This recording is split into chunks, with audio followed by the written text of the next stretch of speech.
Chandrababu, Janasena, BJP పొత్తులు పెట్టుకొని ఒక రకంగా సీట్ల పంపకాలు కూడా పూర్తి అయినాయి అనుకునే క్రమంలో మరికొన్ని మార్పు చేర్పులకైతే వీళ్ళు సిద్ధపడుతూ ఉన్నారు. ఏ క్షణమైనా ఆ మార్పు చేర్పులు అందులో చోటు చేసుకోబోతూ ఉన్నాయి. మరొక వైపు వైసీపీ అధినేత మేమంతా సిద్ధం పేరుతో రాయలసీమ జిల్లాల్లో యాత్ర పూర్తి చేశారు. ఈరోజు ప్రజల నుంచి వచ్చిన స్పందన ఏ ఏరియాలో ఎలా ఉంది, విజ్ఞప్తులు ఏంటి, డిమాండ్స్ ఏంటి, మేనిఫెస్టోలో ఏమేమి పెట్టాలి, ఈ అన్ని అంశాల మీద కీలకమైన నాయకులతో ముఖ్యమంత్రి జగన్మోహన్ రెడ్డి గారు సమీక్షలు కూడా నిర్వహిస్తూ ఉన్నారు.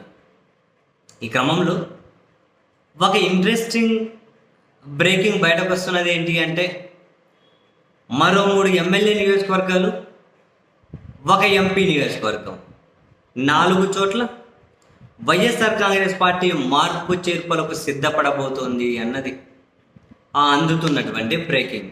అవునా? మార్చే అవకాశం ఉండొచ్చా? మారిస్తే ఎక్కడ మార్చొచ్చు? సామాజిక సమతుల్యత దెబ్బతినకుండా ఆ మార్పు చేర్పులు ఉంటాయా? విపక్ష కూటమి మార్పు చేర్పులకు సిద్ధపడుతుంది కాబట్టి దానికి అనుగుణంగా వైసీపీ అధినేత కూడా ప్రణాళికలు రచిస్తూ ఉన్నారా?